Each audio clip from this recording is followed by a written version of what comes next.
tired.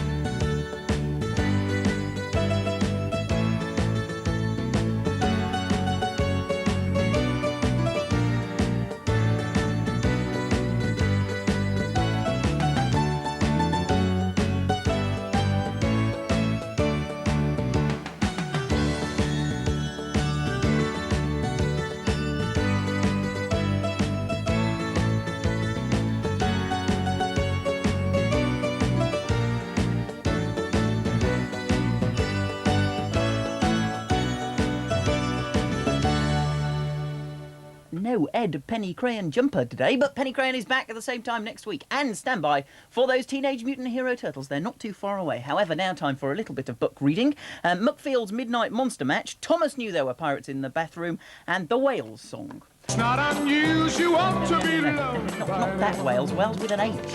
It's not unusual.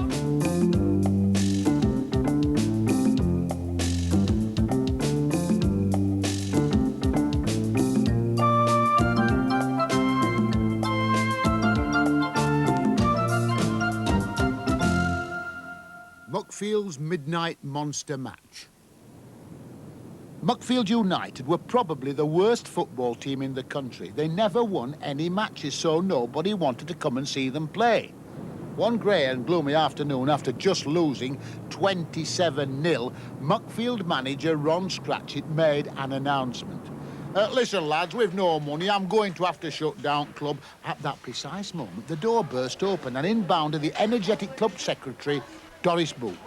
You've got a miracle, Mr. Scratchit, she beamed. A team called the Transylvanian Tornadoes want to come here and play us. Folks will flock in to see us play a fancy foreign team. Why do they want to play the match at midnight on Friday the 13th? And where have I heard the name Transylvania before? Who cares? It's our only chance. We've got to take it. The night of the big match soon came, and the queues at the Muck Lane ground reached right round the block. The town hall clock told the hour, as if by magic. The Transylvanians appeared on the pitch. The Muckfield players took one look at their opponents and screamed in terror. It's Dickie Downett reporting on the Transylvania-Muckfield game here at Muck Lane. Transylvania have won the toss. Referee Percy Pringle blows the whistle and they're off. Transylvania's captain Dave Dracula pushes past Muckfield's Ivor Dimple. This lad Dracula usually plays centre forward, but tonight he seems to have changed to the wing. Dave Dracula seems to be having a quiet word in the referee's ear at least. I think that's what he's doing. From where I'm perched, it almost looks like he's biting him in the neck. The game begins again, but this isn't playing fair. There's all sorts of pushing, biting and fighting going on down there. Referee Pringle isn't doing anything to stop it. He's hanging upside down from the crossbar. I've never seen such batty behaviour. A long pass to the huge Transylvanian striker hits him on the back of the neck, and immediately Frankie Stein is making a bolt for it. A great pass to Transylvania's Ed Less, who shoots, but the Muckfield goalie has the ball. Well, he thought he had the ball. I thought he had the ball, but no, it's a goal. The whistle goes for half-time. I'll be back with more action in the second half. The miserable Muckfield men sat gloomily in their changing room. Come on, boys, implored Doris. I've got some pretty good ideas how we can deal with them, so don't be surprised if some pretty funny things happen from now on. Go out there and make this Muckfield's finest hour. It's Dickie Downett reporting again. They've kicked off. Brian Bones has the ball. He pushes Muckfield's defender out of his way. Muckfield aren't going to take this lying down. What's happening? There's a dog on the pitch. I do believe it's Muckfield's mascot, Max. He's making a real dog's dinner out of the Transylvanian. Muckfield have scored. They've equalised. If they could score another like that, they'd be winning. But oh dear, what a catastrophe. Muckfield's best player, Stand Up, is down. He seems to be in grave trouble. But what's this? A surprise substitute is bounding onto the pitch. It's Doris Boot. I've never seen anything like it. She's in front of the goal now. What a shot. Dynamic Doris Boots the ball right through the goalkeeper. Muckfield go into the lead 2-1. But what's this? While the Muckfield team weren't watching, Dave Dracula sneaked across the centre. He's hurtling down the pitch towards the Muckfield goal. Where's the goalkeeper? Dracula must surely score. Nothing can stop him but wait. The sun's come up over the Muck Lane stands and Dracula stopped dead in his tracks. The whole Transylvanian team are panicking. This is amazing. They've given up. The game is over. Muckfield have won. What a tremendous match this has been. Although Muckfield have won, those Transylvanians really got their teeth into the game.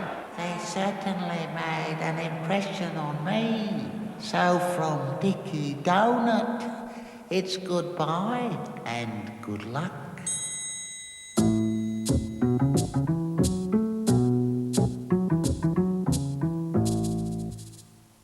The Whale Song. Lily's grandmother told her a story. Once upon a time, the ocean was filled with whales. They were as big as the hills. They were as peaceful as the moon.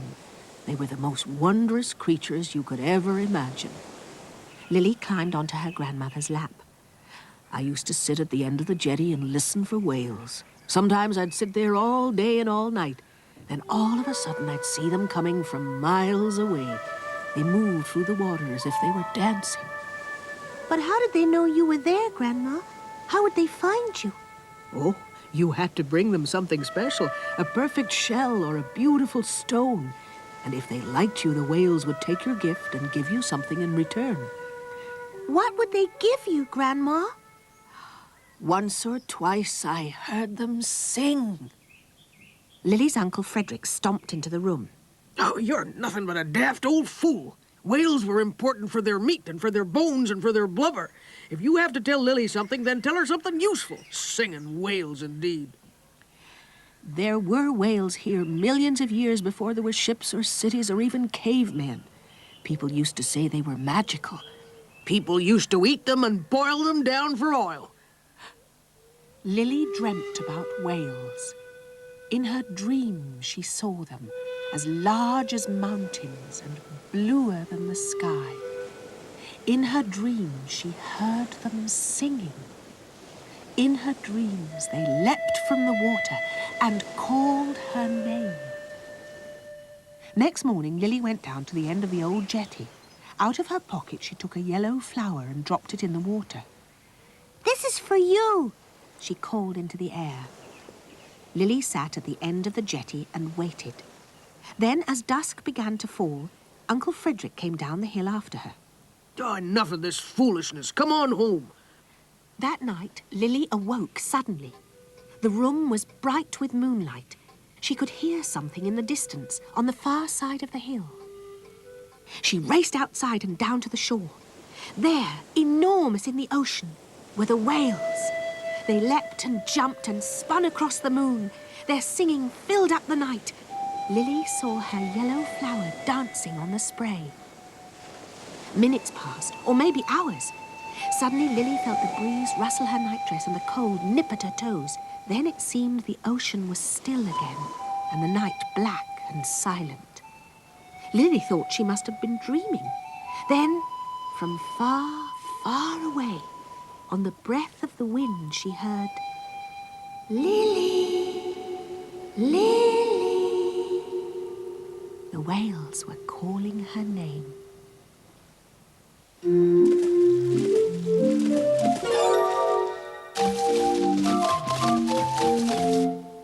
Thomas knew there were pirates living in the bathroom. He could tell because they always made a dreadful mess. They played with a toothpaste and used up all the toilet paper. They left dirty handprints on the towels and tracked mud all over the floor. Thomas tried to explain things to his mother, but she wouldn't listen to him. "There are no pirates in our bathroom," she said. "Now you just go right in there and tidy up that mess." Mothers just don't understand sometimes. Thomas knew there were pirates in the bathroom. They had a great time in the bathroom. They used up his sister's bubble bath, they left wet towels on the floor and tried out his mother's hairdryer. But whenever they heard footsteps, they'd shout, "Here comes Thomas's mother!" and disappear out of sight. One night, Thomas's father decided enough was enough. "I'm going to get rid of those pirates, once and for all," he said. So Thomas's father went into the bathroom to fight the pirates. When he was finished, the bathroom was tidy and the pirates were gone. "Thank you," said Thomas, "for getting rid of the pirates." But there was just one more problem. Thomas knew there were dinosaurs living in his bedroom.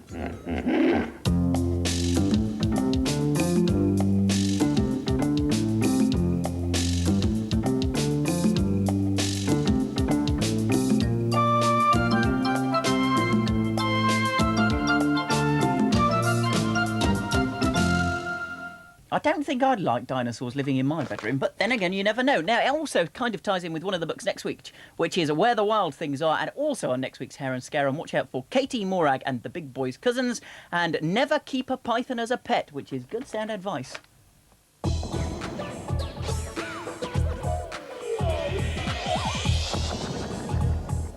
Or a duck, my book would say. Now, hey, what a fab afternoon we have for you. Look at this, look. What do you think, eh? Yeah, it's an interesting chair, because it doesn't have a patch on some of the ones we're going to see in Blue Peter this afternoon at 5:05. News round at 5 o'clock. The Teenage Mutant Hero Turtles coming up at 4:35. What on Earth? Only around about 10 minutes away, but now it's time for Quick Draw McGraw.